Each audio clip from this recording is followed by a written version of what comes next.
in chapter 26, as we started last week, we looked in the first few verses as the hierarchy in the Jewish religion is now actively, I mean, they have been for some time, but it really accelerate their plot to try to get something on Jesus to be able to crucify him, and they can sense that the time is at hand, that they need to do something because of the events that have led up to this. And of course, if you go back and read all of the Gospels, and it's been some time, so it's hard for us to tell in here.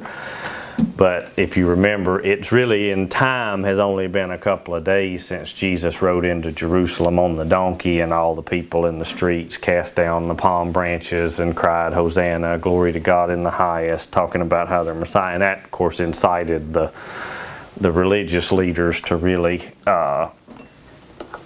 start to hate him, because they throw away all little, like, maybe if we do this, we got to kill him. Yeah, and so, between that and his really calling them out there after that in the temple, and everything that has transpired, as well as if you fill in the blanks in between, Jesus has resurrected the man Lazarus, and all of this has taken place here in these last final days.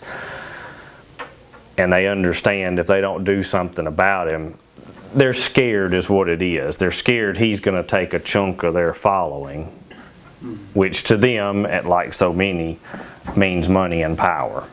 That's ultimately what they were about, if you really peel back the layers. But anyway, so they plot to kill Jesus. And of course we saw where the woman Mary anointed Jesus' head with the alabaster jar that we talked about, and I'm not going to go back and hash all of this. And then as we finished here in verses 14, 15, and 16, we see here that Judas, who we know was the angriest of all of the disciples about what he called this great waste that this woman poured out on to Jesus' head, which would have been a great sum of money. Now, opinions range as to how much, but the idea being it was a large chunk of money. And the Bible in another place says that this aggravated Judas because he was the one that held the bag. He was the money holder for the group, and he would have liked to have had all that money going into the bag. And it talks about here that he went and betrayed Jesus, that said that he would give him up and deliver him to the rulers there, and they covenanted with him for 30 pieces of silver, which was not a great sum of money. I'm assuming he took the first offer that they threw out there, but just understand, Judas was looking to get something out of the deal. He was watching as what he thought was going to happen, I think, fell apart. Judas thought there was going to be a kingdom, there was going to be positions, there was going to be authority, and now here's Jesus talking about the fact that he's going to be crucified, he's going to die, he's going to be given over into the hands of the ones that hate him. It's not going like Judas wanted it to. He's probably watched as time after time there was opportunity to have gained some sort of upper hand on these people. There was time after time where there could have been a monetary gain, and he hasn't seen any of that happen. Jesus never took a dollar for anything that he did, which we understand and know that's his character. Jesus didn't care about money. What is money to somebody who owns everything? But to Judas, he saw these opportunities go by and nothing ever came of it. And I think by this time he was pretty disenfranchised with the whole thing, and you can see that in his attitude here in these final moments. And so it says that from that time he sought opportunity to betray him. So as soon as there was opportunity to be had, he had already made up his mind that he was gonna just hand Jesus over to these people for what money he had agreed for. He could walk away from it clean, and he could get a little something out of it on the way out the door. This was quite literally a little something. Yeah, this was his attitude, and so it's sad that at the end he was willing to betray the Son of God for so little, but just know that that's where he's at in his heart and mind. And of course, the underlying narrative here is that Judas was always with the 12 disciples. He was always a part of the following of Jesus from the beginning. He was always part of that group of 12 that really made up the inner circle. And of course, some would argue, and I would say that they're probably right. Inside of that circle, there's Peter, James, and John, who were really another group even closer. But just understand that he was privileged to be there with Jesus for all of this time. And all of this time, he was not convinced that Jesus was the Christ. Ultimately, even the miracles that he saw, all of the signs and wonders, all of the things that happened as he followed Jesus every day, he still at the end chose to reject the idea that Jesus was really the Messiah and that he was really the Son of God. Still held on to the old beliefs of what the Messiah should look like. Exactly. And so, and ultimately he decided that this was not a thing that was worth pursuing any longer at this point in time. And so again, he seeks to get what he can on the way out, and this is human nature displayed here. This is how some people are. We as human beings, a lot of times we kind of get that. Well, if this is not going where I want it to go, and this is not going to be how I want it to be, I'll burn it down and walk away. And that's kind of where Judas is at. Not a good character trait to have, but this is him. This is Judas. This is who he really is. This is his character coming out. And so we move forward from there, verses 17 through 19. I'll let y'all start reading there. Now the first day of the feast of unleavened bread, the disciples came to Jesus, saying unto him, Where wilt thou that we prepare for thee to eat the Passover? And he said, Go into the city to such a man, and say unto him, The Master saith, My time is at hand, I will keep the Passover at thy house with my disciples. And the disciples did as Jesus had appointed them, and they made ready the Passover. Okay. And so we know, and if you get a chance, you can always do this, but if you read all four of the Gospels, as I've mentioned many times before, they fill in details that one maybe doesn't have, and you really need all of them to get the picture. And so as this Feast of Unleavened Bread, which was a week-long celebration of the Jews that began as Passover began and went for 7 days, and all of this was done to commemorate their departure out of Egypt. And so as that begins to come about, it says that the disciples came to Jesus saying to him, Where wilt thou that we prepare thee to eat the Passover? And so apparently if there had been another Passover, it was their usual thing to observe it, because it seems as though they were accustomed to doing this with Jesus. I know most people say Jesus is 3.5 years of ministry. We don't know that. That actually comes from Catholic tradition, not the Bible. We don't have a record of exactly how long Jesus ministered. There's really only, if you look at all of the Gospels together, there's only 2 Passovers mentioned, the one previous to this one. And so conceivably you could put his ministry into just a day over a year if you wanted to go that route, but it may or may not have been 3.5 years. Some people don't think it was that long. I don't know, it doesn't matter, but just understand the reason I don't usually say 3.5 years is because we don't know it was 3.5 years. That again was just Jewish tradition. Yeah, and so some would argue, but I don't find anything in Scripture to tell me how long it was. You don't realize how much and how deep some of those things have gotten into our belief system. But anyway, that's totally beside the point and free. But anyway, it seems to me that they had celebrated Passover together before, based on the disciples' response here. But whether or not they had, maybe he had already told them that they were going to this time around, and this was the first time they had done it. Regardless, he tells them, he says, to go into the city to such a man. Now, if you read in Luke, you'll see that this was Peter and John that were sent into Jerusalem, and that he told them that there would be a man that met them. So such a man is going to be the man that meets them. And again, that's why I say you have to kind of read the all four Gospels to put all the details together, and we'll see that again as we come to another part of this story. But anyway, it says, "You'll come to such a man and say to him, the Master saith, my time is at hand. I will keep the Passover at thy house with my disciples." And of course, this is just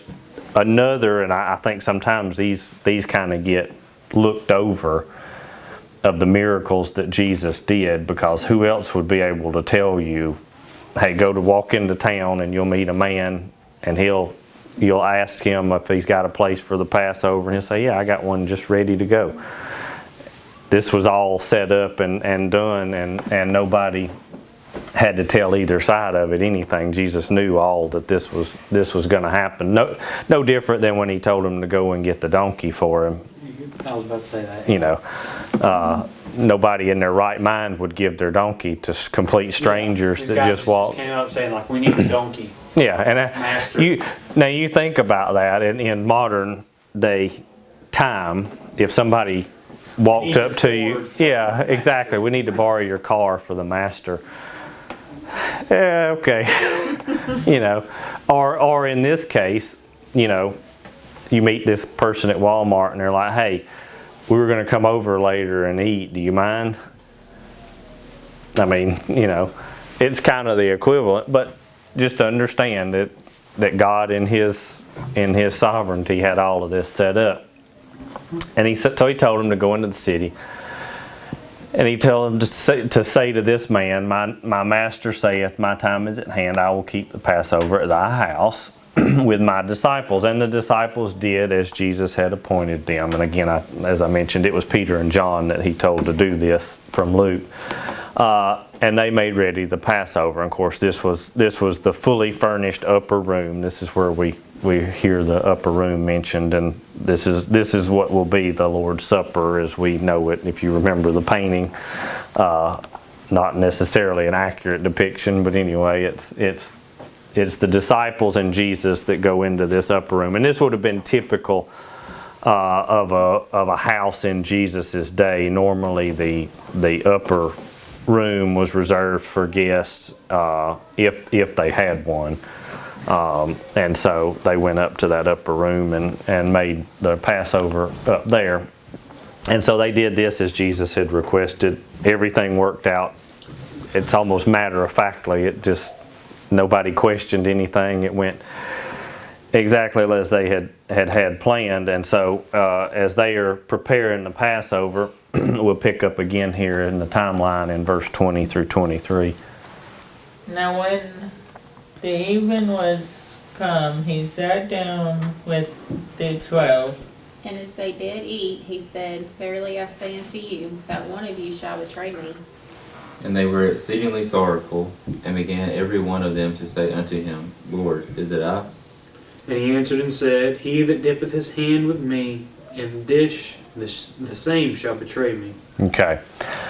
A lot going on here, and it's if you've ever been, and I know most of us have, as I recall, this upper room scene, and I'm not calling it that like it was some kind of staged event, but just it seems like to me one that people struggle with putting together sometimes, and even in Easter plays and that sort of thing, they kind of struggle with the whole, you know, he's saying this stuff out loud and Judas is right there, and how are people not putting it together? But I think if you really read all four of the Gospels, you start to get the picture of what's happening, and you see how it plays out. And again, this is as best as we can do from 2,000 years away looking back. But just understand, when evening was come, and you do have to remember that the Jews started their day at sundown. That was the beginning of the new day. And so when it became sundown, that was the day of the Passover. And that's why they went in at evening and ate the Passover meal, because that was the start of the Feast of Unleavened Bread and the Passover this day. And of course, understand, and it feels like a lot, but between sundown on this day and sunrise on the next day, and again, I'm speaking in our terms, this was the beginning of their day, but between sunset and sunrise, Jesus will be betrayed, pray in the garden and be arrested, go before the high priest, go before Pilate, and be beaten and be ready so that he would be crucified the next morning. That's exactly. I mean, so this, and it shows the intense nature with which the Jews are pursuing him at this point. They were willing to stay up all night long to carry this out. It wasn't a let's wait till tomorrow kind of thing. This was, we got to move and we got to do it now. And so when evening was come, he sat down with the 12. And as they did eat, he said, "Verily I say," now think about these words coming from this man here. There's just 13 of you in this upper room. And Jesus says that one of you shall betray me. And no doubt, and you can see it here, it says that they were exceeding sorrowful. And they began every one of them to say unto him, and that's key right there. Not to say to each other, to say to him. And what you get, I think, especially if you read in John, and we don't have time to cover it all, though they were all in the upper room, I don't think Jesus was doing all of this conversation as like me standing up here addressing all of y'all. I think there was a lot of sidebar conversation that went on with Jesus, because you see in John where the disciple John laid his head against Jesus' chest and said, "Lord, is it I?" Different ones, I think, came to him in different ways. John did it that way. But we see that they're all troubled by this. They're all worrisome about it. And it says that every one of them, including Judas, who already knows that he's going to, said, "Is it me? Is it I that's going to betray you?" And it's interesting that all of them are worried about this. And it says here that he answered and said, "He that dippeth his hand with me in the dish, the same will betray me." I think it's worth noting as well, they all asked him, "Is it me?" Not, Yeah. "Is it that person that's going to betray you? Is it me that's going to betray you?" Exactly. I find that interesting. Yeah, and it's, if nothing else, it shows some intense honesty on their part to know that they're maybe not quite as strong as they think they are. Like I say, I don't know everything that is outside of what we have in information. But this is why I say you have to really put them all together. But you'll see in John that this question right here was answered straight to John. When John laid his head and said, "Is it I?" Jesus said to John, again, read the Gospel of John, he said, "It's not you, John, it's the one that dips in the dish with me." And immediately in John, I don't think he said this out loud. So in other words, what we get so many times again, and I think they're doing the best that they know how, you'll see Jesus stand up and makes the announcement, "Hey, anybody that dips in the dish with me, that's the one that's going to betray me." And then immediately John goes and grabs it and goes like this. Well, everybody would have been like, "It's him." But we see John is having a moment alone with Jesus. He says, "Is it I?" And Jesus says, "It's the one that dips with me in the dish."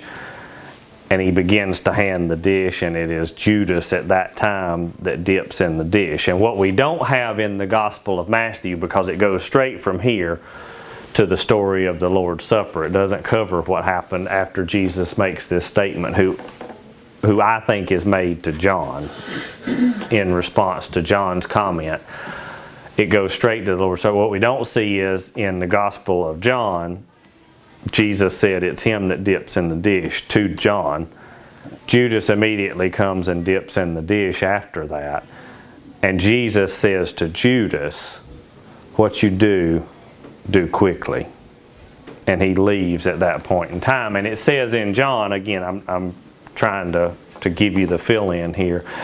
And it says in John that all the disciples looked at each other and say, because Jesus said, what you do quickly, it says that they said they thought Jesus must have given John a task to do, like to go buy food or go do something. And so if you look at it in those terms, and again, this is just my mind, but it makes more sense than Jesus saying, hey guys, whoever dips in, who in their right mind would then walk up and dip in the dish. But that, I think, fills in the details a little better if you look at all the Gospels, because all four of them cover this story and this betrayal and what goes on here in the upper room, which is only a few events that all four Gospels cover, and this is one of them. And so he says this, Judas is the one, in fact, that dips his hand in the dish. It also says in John that at that point in time, Satan entered Judas, and he went out to betray him. And this is the point where Satan begins to take over the actions of Judas. Now, up until this point, and I think it's worth mentioning, all the decisions that Judas makes, who made them up to this point? It's Judas. Yeah. These are his choices. These are his decisions. He's already covenanted with them to betray Jesus for 30 pieces of silver. He's already seeking an opportunity to betray him. So the fact that Satan enters into his heart at this point in time to carry out the rest of this plot and scenario, understand everything up to this point has been Judas's choice. Can I ask you? Mm-hmm. After the fact, obviously, it was Judas's choice to hang himself. Mm-hmm. Do you think he could have been saved after he betrayed Jesus? I don't know. I don't think. Because leading up to that point, it was his choice, yes. Mm-hmm. But after the fact, it was also his choice to take his own life. It was also something that had to happen. Yeah. Yeah, I mean, you get into a lot here, and It's a big question. It is, and a lot of people have posed this question because the Bible foretells the betrayal of Jesus in the Old Testament. It foretells of the son of perdition that Judas was. And so a lot of people's argument was then, how is that fair that God created Judas and Judas is the one that's going to betray him? But again, I also want to point out, every decision that has been made up to this point was Judas's decision. Turn around Yeah, anytime. exactly. Exactly. It would have happened whether Judas had betrayed them or not. Exactly. And so, and we'll get to it here because you pose and because again we get into the whole sovereignty of God issue. Sure. Because God uses people for his plan and his purpose. It talks about in the Old Testament that God raised Pharaoh up over the nation of Israel simply for the purpose of demonstrating his power and his ability. Yes, I understand Pharaoh hardened his heart, but that was God's plan and God's purpose. And eventually the Bible says that God hardened Pharaoh's heart and continued to dump out plagues on Egypt because of it. Again, we forget sometimes we don't get to make up the rules and then hold God accountable to our set of rules of what we call fair.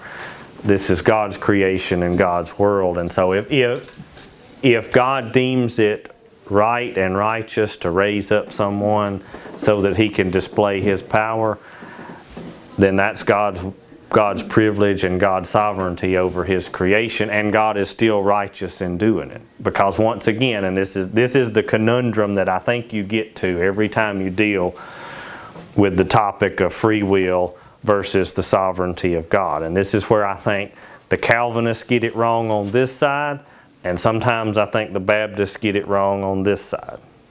Okay? It's not all up to you. Okay? But it's not so that you're not accountable or you're not responsible either. There's somewhere in the middle is the truth. And just like in this case, The decisions were Judas's. The purpose was God's. And Judas is still accountable, though he was fulfilling the purpose and the will of God and doing what he did, he's still accountable for his actions. And that's the truth. And you say, yeah, but that doesn't make any sense. I agree. And I can't do any better at explaining it than that, but that's the way I see it. Does God already know and understand, and this would make some people extremely mad, does God already know and understand who's going to be in heaven? If he doesn't, he's not God. Then why did he create the other people? But are they still accountable for their actions in rejecting Christ? You can't. You can't reconcile the two together. We can't make We don't. sense of it because we just Yes, can't. we don't. Our brain doesn't have the capacity to process that. God seems to have no trouble at all with Our it. box is here, and God doesn't have it. Exactly, but just and we'll see that here as we go along. Sorry. Yeah, you're good. Okay. So he says it's the one that dips in the dish. And again, I think this is a private comment to John. Yeah. Judas dips in the dish. Jesus tells Judas, what you're going to do, go do quickly. Jesus already knows what's in Judas's heart. He knew who was going to betray him. Here's what's more important. Jesus knew that Judas was going to betray him when he called him to be a disciple. And he's been with him all along. And through this whole process, he showed no partiality and no favoritism one way or the other. Disdain or anything. Exactly. He truly cared for and took So care. he's God, because that would not be us. Exactly. We would, with us having knowledge, we couldn't hide it. We could not be partial towards that individual, and yet Jesus is able to display perfect love and grace towards even the one that would betray him. I was going to say, that's why I do think, even though what happened, Judas could potentially have been saved after the fact. If he had, of course, come forth and repented that, I think. Yeah. If Ultimately, and this is, I guess, again, you get to that same conundrum. Ultimately, Jesus knows his destiny. Yes. Could I don't know why I keep calling him John. Could Judas have decided which way he wanted to go? He could have. He still had the ability to choose. He just wouldn't do it. Okay, and so even in what the Bible calls him repenting, it says he repented to himself that he had done what he had done. That was just like, I did something bad. Yeah, it's all an inward perspective. Oh, I shouldn't have done that. But he never went to Jesus and asked for forgiveness, and he never.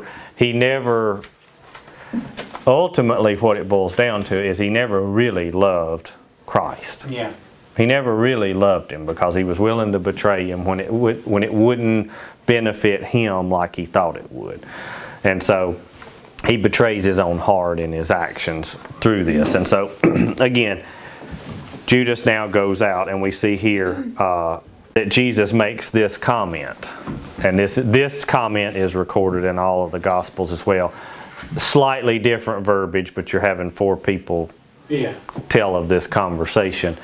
It says, and this is Jesus speaking, the Son of Man goeth as it is written of him. Meaning, Jesus is going to the cross regardless of whether Judas does what he's going to do or not. That's the will and the plan of God, and it can't be thwarted whether you or I try to or not. And this, again, you get to the sovereignty issue, because some people, excuse me, some people run to the extreme and say, well, if God already knows who's going to heaven and God's already determined it all, why would we even waste our time telling somebody about the gospel?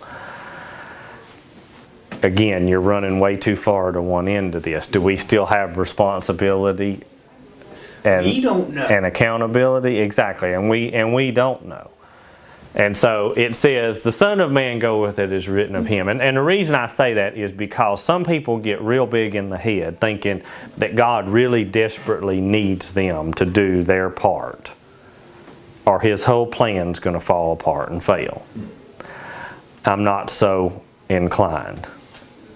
It is an honor and a privilege for the ability to serve the Lord. It's only because of His grace and His mercy that He allows us as sinful humans to serve and to work for Him. We don't make the way, we just hop on the bandwagon. Exactly. And if you or I, let me put me there first so that I don't get it wrong.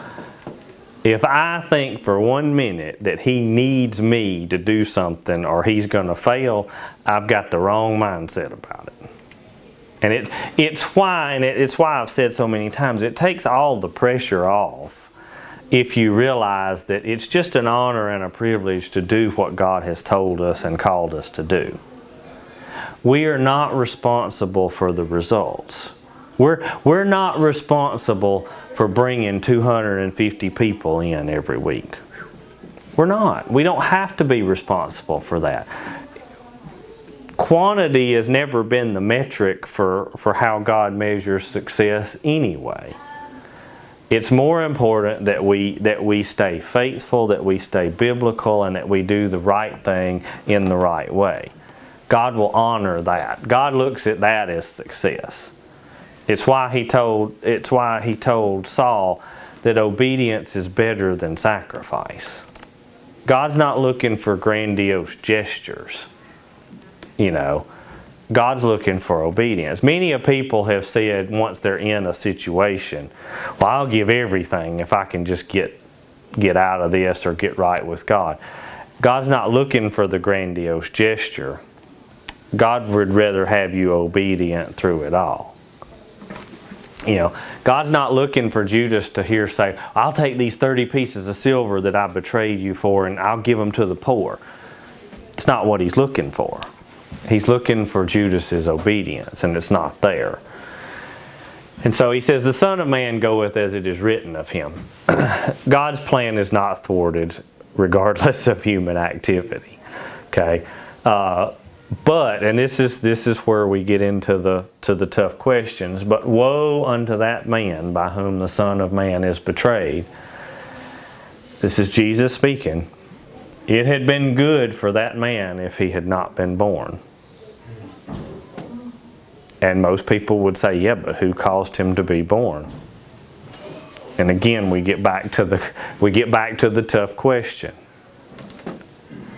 God allowed Judas to be born for a specific purpose, knowing all along that this was the outcome. It displays God's sovereignty. And at the same time that Judas was the vessel chosen for this purpose, every one of the decisions made along the way to betray Jesus belongs to who? Judas. So he is culpable for every decision that he has made, and God is still sovereign, and the two in my brain don't ever come together, but in God's mind and in God's infinite wisdom that works. And all I can say is we'll understand it all by and by, because I don't understand it. I don't understand it here. But it's why I've said so many times, we can't put our ideals into play and then hold God accountable to our set of standards and ideals. That's not how it works. It doesn't work that direction. God is God. It's His standards and His ideals. And so just understand. And it says in verse 25, then Judas, which betrayed Him, answered and said, Master, is it I? And again, I don't think Jesus announces this to the whole room. Yeah, it makes more sense. It makes much more sense that Judas is asking him this question straight up. Which is strange to me that Judas would even dare ask this question knowing what's in his mind already. And I don't know if it was maybe just, let's face it, we've all asked questions that we already knew the answer to in order to get a read for how somebody else is. If you're married, you know exactly what I'm talking about. I'm just kidding. Not really. And Jesus says to him, and again, I don't think Jesus is announcing this to the whole room, because I think in the Garden of Gethsemane, when Judas walked up with the band of soldiers and kissed Jesus on the cheek, I think then and only then did the rest of the disciples realize Judas just betrayed him. Judas just handed him over. And so he says, Master, is it I? Judas speaking to Jesus, again, I think in a private moment. And he said unto him, Thou hast said. And again, you put all of that conversation together.